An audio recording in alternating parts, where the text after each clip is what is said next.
Alex பகுதி 3. இக்கதையில் வரும் கதாபாத்திரம் மற்றும் வசனங்கள் அனைத்தும் கற்பனையே. இது யார் மனதையும் புண்படுத்துவதற்கானது அல்ல. பாண்டியன் ரூமிற்கு சென்றவுடன் சற்று கவலையாக இருந்தான். சிறிது நேரத்தில் கார்த்திக்கும் ரூமிற்கு வந்துவிட்டான். பாண்டியா, ஒன்னும் கவலைப்படாத. முதல் நாள் அப்படி இப்படின்னு தான் போகும். இது நினைச்சு வருத்தப்படாத. அடுத்த நாள் உன் நடிப்பு திறமையை வெளிப்படுத்து. எல்லாரும் இதை மறந்துட்டு அதை பத்தி மட்டும்தான் பேசுவாங்க. ஓகேவா? ஒரு விஷயத்தை கத்துக்கிற வரைக்கும் கஷ்டமாகத்தான் இருக்கும். கத்திக்கிட்டன்னா அதில் வரும் கஷ்டம் கூட உனக்கு தெரியாது. உனக்கு நடிக்க தெரியும், அதை நான் நம்புகிறேன். ஆனால் எங்கு எப்படி நடிக்கணும்னு நீதான் யோசிக்கணும். அப்போதுதான் உனக்குள்ளே இருக்கிற நடிகன் வெளியே வருவான் என்று கூறி கார்த்திக் பாண்டியனை ஊக்குவித்தார். பாண்டியா, சொல்ல மறந்துட. நம்ம சாப்பிட்டு கொஞ்சம் வேகமா வந்து தூங்குவோம். காலையில ஷூட்டிங்க்கு சீக்கிரம் போகணும் என்று கூறி சாப்பிடச் சென்றனர் கார்த்திக்கும் பாண்டியாவும். அடுத்த நாள் காலையில் ஷூட்டிங் ஸ்பாட்டில் பாண்டியன் ஒரு மரத்தடியில் உட்கார்ந்திருந்தான். அந்த பக்கமாக போன ரியா பாண்டியனை பார்த்ததும் அவனிடம் பேச அவன் அருகில் போனாள். ஹாய் பாண்டியா, எப்படி இருக்கீங்க என்றார் ரியா. நான் நல்லா இருக்கேன் மேடம். என்ன மேடமா? சும்மா என்ன ரியான்னு கூப்பிடுங்க பாண்டியா. பாண்டியன், என்னை தயவு செஞ்சு மன்னிச்சிருங்க ப்ளீஸ். நான் சும்மா விளையாட்டுக்கு தான் நான் பண்ணேன். அது இவ்வளோ சீரியஸ் ஆகி டைரக்டர் உங்களை இப்படி திட்டுவார் என்று நான் நினைக்கல. என்னை மன்னிச்சிருங்க பாண்டியா என்று கூறினார் ரியா. மன்னிப்பெல்லாம் வேணா ரியா, நம்ம தான் இப்போ ஃப்ரெண்ட்ஸ் ஆயிட்டோம்ல என்று சிரித்து கொண்டே சொன்னான் பாண்டியன். அப்போ நம்ம 2 பேரும் ஃப்ரெண்ட்ஸ் அப்படின்னு பேசி சிரித்து கொண்டிருந்தார்கள் ரியாவும் பாண்டியனும். டைரக்டர் ரியாவையும் பாண்டியனையும் கூப்பிட்டு ஒரு சின்ன ரொமான்ஸ் சீன் எடுக்க போறேன் என்றார். அது என்ன சீன் என்றால், ரியாவை பாண்டியன் முத்தமிடுவது போல் ஒரு காட்சி. இதை இருவருமே எதிர்பார்க்கவில்லை. ரியா தயக்கத்துடனும் பதட்டத்துடனும் இருக்க, பாண்டியன் என்ன செய்வதென்று தெரியாமல் நிற்க, கார்த்திக் வந்து அவர்களுக்கு டயலாக்கே சொல்லிக் கொடுத்தான். 2 பேரும் பயப்படாதீங்க, இது ஒரு சினிமா. நீங்க 2 பேரும் நடிக்க தான் போறீங்க, ஓகேவா? டயலாக் எல்லாம் பேச ரெடி ஆயிட்டீங்களா என்று கார்த்திக் கேட்க, இருவரும் தயார் என்று சொன்னார்கள். டைரக்டர் மானிட்டர் முன்னாடி உட்கார்ந்து ஆக்ஷன் என்று சொல்ல, பாண்டியன் டயலாக் பேச ஆரம்பித்தான். பேசி முடித்துவிட்டு ரியாவை முத்தமிட அருகில் சென்றான். ரியா சற்று தயக்கத்துடன் இருக்க, கட் சீன் ஓகே என்று டைரக்டர் குரல் கேட்டது. ரியாவுக்கு அதிர்ச்சி. பாண்டியன் என் அருகில் மட்டும்தான் வந்தான், முத்தம் கொடுக்கவில்லையே.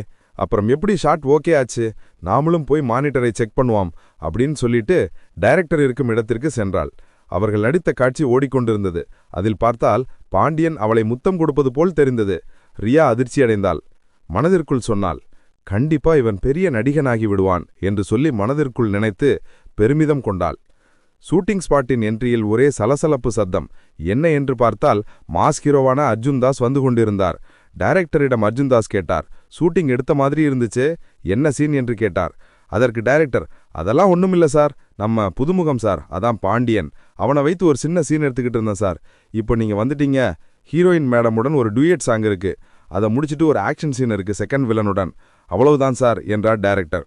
ஓகே டைரக்டர் சார், நம்ம இப்போ டூயட் சாங் பண்ணலாம். நான் போய் மேக்கப் போட்டுட்டு ரெடி ஆயிட்டு வர்றேன் என்று சொல்லிவிட்டு கிளம்பினார் அர்ஜுன் தாஸ். டைரக்டர், கார்த்திக், அந்த ஹீரோயினி ரெடி ஆயிட்டாங்களா? போய் பாரு கார்த்திக், இன்னைக்கு டூயட் சாங் எடுத்து முடிச்சிடலாம் என்றார் டைரக்டர். ஹீரோவும் ஹீரோயினும் ரெடி ஆயிட்டாங்க. டான்ஸ் மாஸ்டர் அவர்களுக்கு ஸ்டெப் கத்து கொடுத்துக்கிட்டு இருக்காங்க. இன்னைக்கு இந்த காட்சி தான். இப்படி ஒவ்வொரு நாளும் தனித்தனி ஷூட்டிங் வைத்து கதையை எடுத்துக்கொண்டிருந்தார் டைரக்டர். இறுதியாக ஹீரோ அர்ஜுன் தாஸுக்கும் செகண்ட் வில்லனான பாண்டியனுக்கும் இடையே ஒரு மோதல் காட்சி எடுக்க தயாரானார்கள்.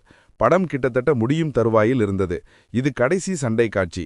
டைரக்டர் அர்ஜுன் தாஸை கூப்பிட்டு, சார், இந்த சண்டை காட்சி கொஞ்சம் ரியலா இருக்கணும். முதல்ல நீங்க பாண்டியன் அடிக்கணும், பிறகு பாண்டியன் உங்களை அடிப்பான். நீங்க கொஞ்சம் மயங்கிடுவீங்க. பாண்டியன் ஹீரோயினி கிட்ட வரும்போது மழை பெய்யுது, அதுல வர்ற சாரல் பட்டு நீங்க முழிக்கிறீங்க. திரும்பவும் பாண்டியன் கூட சண்டை நடக்குது. நீங்க அடிச்ச அடியில பாண்டியன் மேல இருந்து கீழே விழுந்துருவேன். இதுதான் சீன் என்றார் டைரக்டர். இப்ப எடுக்க போற காட்சி, நீங்க பாண்டியனை அடிக்கணும், பாண்டியன் உங்களை அடிப்பான். ஓகேவா? ஃபைட் மாஸ்டர் இருவருக்கும் சண்டை எப்படி போடணும்னு சொல்லி கொடுத்து விட்டார். இப்பொழுது இருவரும் சண்டை போட ரெடியாகிட்டாங்க. டைரக்டர் மானிட்டர் முன்னாடி உட்கார்ந்து ஆக்ஷன் என்று சொல்ல, அர்ஜுன் தாஸ் பாண்டியனை நிஜமாகவே அடித்து கொண்டிருக்க, பாண்டியன் அவன் நேரம் வரும் வரை காத்திருந்தான். அவன் நேரம் வந்தது. பாண்டியன் அர்ஜுன் தாஸை அடிக்க ஆரம்பித்தான். மானிட்டரில் டைரக்டர் பாண்டியனை அடிப்பதை பார்த்து கொண்டிருந்தார். பக்கத்தில் இருந்த அனைவரும் ஒரு மாஸ் ஹீரோவை கொஞ்சம் கூட பயமும் தயக்கமும் இல்லாம நிஜமாகவே அடிக்கிறான் அப்படின்னு சொல்லிக் கொண்டிருக்கும்போது டைரக்டர் கட் என்று சொன்னார். டைரக்டர் கட் சொன்ன உடனே அர்ஜுன் தாஸ் பாண்டியனை பார்த்து, ஏன் இப்படி பண்ற? ஒன்னும் பயப்படாத, நிஜமா அடி, யாரும் ஒன்னும் சொல்ல மாட்டாங்க அப்படின்னு சொன்ன இவர்கள் இப்படி பேசிக் கொண்டிருக்கும் பொழுது டைரக்டர் ஷாட் ஓகே சார் அப்படின்னு சொல்ல அதிர்ந்து போனார் அர்ஜுன் தாஸ். டைரக்டர், சார் பாண்டியன் அடிக்கவே இல்லையே, அப்புறம் எப்படி ஷாட் ஓகே ஆச்சு அப்படின்னு சொல்ல, அதற்கு டைரக்டர், இல்ல சார், பாண்டியன் உங்களை அடிச்சானே, பாருங்க, மானிட்டர் பாருங்க இப்ப எடுத்த சீனை. அர்ஜுன்தாஸுக்கு போட்டு காட்டு அவரால் நம்ப முடியல. மானிட்டர்ல அர்ஜுன்தாஸை பாண்டியன் அடிக்கிற மாதிரி இருந்துச்சு. அர்ஜுன்தாஸ் பாண்டியனை கூப்பிட்டு, சபாஷ், என்னை நீ அடிக்கவே இல்லை, ஆனா நான் அடிச்ச மாதிரி ரொம்ப நல்லா பண்ணியிருக்க, நீ ஒரு நல்ல நடிகனா வருவ, வாழ்த்துக்கள் கூறினார். பிறகு கார்த்திக் வந்து பாண்டியனை பாராட்டினான். ரொம்ப பெருமையா இருக்கு பாண்டியா, என் பேரை நீ காப்பாத்திட்ட, ரொம்ப நன்றி அப்படின்னு சொல்ல, எல்லாம் நீ சொல்லிக் கொடுத்தது தான் கார்த்தி, உனக்கு தான் நான் நன்றி சொல்லணும் என்று பேசி முடித்துவிட்டு மீதமுள்ள காட்சி நடிக்க தயாரானார்கள். அன்றைய நாளில் பாண்டியன் தன்னுடைய அனைத்து காட்சிகளையும் நடித்து முடித்துவிட்டு ரூமிற்கு சென்று கொண்டிருந்தான். அப்பொழுது ஒரு நபர், பாண்டியன் சார், எனக்கு ஒரு உதவி செய்ய வேண்டும் என்றார். என்ன உதவி என்றான் பாண்டியன். இப்போ நான் ஒரு படம் பண்ணிக்கிட்டு இருக்கேன், மலையாளம் லாங்குவேஜில். அதில் வில்லன் சப்ஜெக்ட் இருக்கு, உங்களுக்கு அந்த கேரக்டர் செட் ஆகும், நீங்க நடிச்சு கொடுத்தீங்கன்னா ரொம்ப சந்தோஷமா இருக்கும் என்றார் அந்த நபர். பாண்டியன் அவர்கிட்ட அந்த கதையை கேட்டான். கேட்டு முடிச்சுட்டு, ஓகே சார், நான் உங்க படத்துல நடிக்கிறேன் அப்படின்னு சொல்லிட்டு, உங்க பேர் என்ன சார்னு கேட்டேன். அதற்கு சந்தோஷ், என் பெயர் சந்தோஷ் என்றார். உங்க ஃபோன் நம்பர் கொடுங்க பாண்டியன் சார் அப்படின்னு சந்தோஷ் கேட்க, பாண்டியன் தன்னுடைய நம்பர் பிளேட் மொபைலை எடுத்து சந்தோஷ் சொல்லும் நம்பரை டைப் பண்ணி கால் பண்ணான். அப்பொழுது சந்தோஷ் கையில் இருந்த மொபைல் ரிங் ஆனது. சந்தோஷ் அந்த நம்பரை சேவ் பண்ணி வைத்துக் கொண்டார். பாண்டியன் சார், மார்னிங் நான் உங்களுக்கு கால் பண்றேன் அப்படின்னு சொல்லிட்டு அங்கிருந்து புறப்பட்டார் சந்தோஷ். பாண்டியனுக்காக ரூமில் காத்திருந்தான் கார்த்திக்.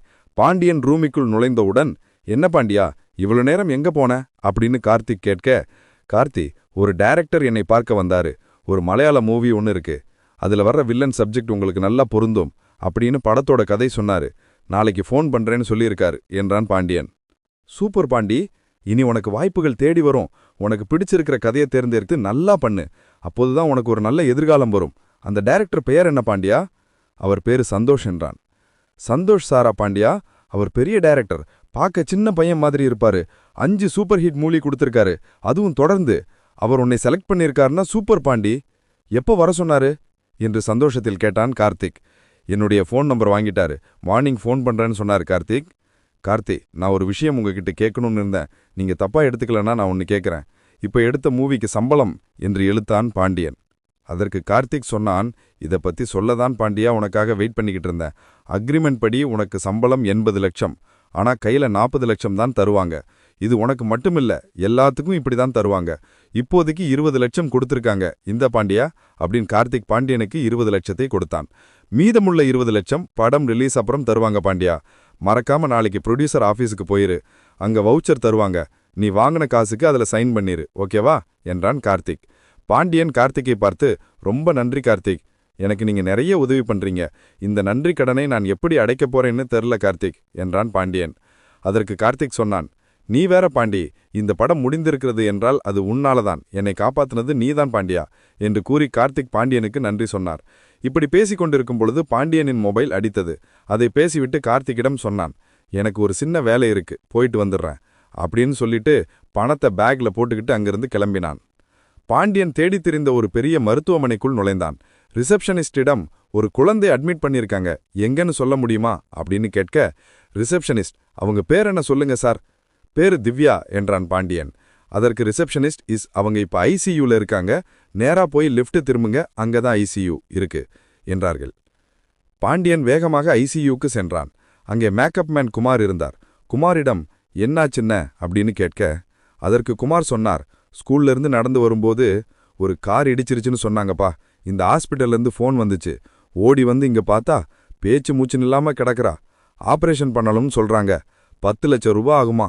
எல்லாரிடமும் பண உதவி கேட்டு பார்த்துக்கிட்டு இருக்கேன் பாண்டியா, இப்ப வரைக்கும் இல்லைன்னு பதில் தான் எல்லா இடத்துலேருந்து வருது பாண்டியா, ரொம்ப பயமா இருக்குப்பா என்றார் குமார். பாண்டியன் தனது பேக்கிலிருந்து 10 லட்சம் ரூபாயை எடுத்து குமாரண்ணனிடம் கொடுத்தான். இதை போய் காட்டுங்க, மீதி அப்புறம் பார்த்துக்கலாம் அப்படின்னு சொல்ல, குமாரின் கண் கலங்கியது.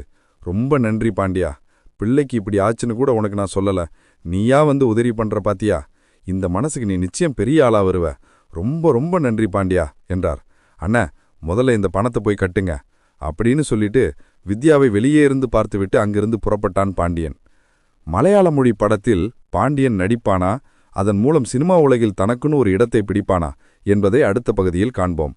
இந்த கதை தொடர் உங்களுக்கு பிடித்திருந்தால் லைக் பண்ணுங்க, ஷேர் பண்ணுங்க, மறக்காம பேப்பர் டப்பா சேனல்ல சப்ஸ்கிரைப் பண்ணுங்க. நன்றி.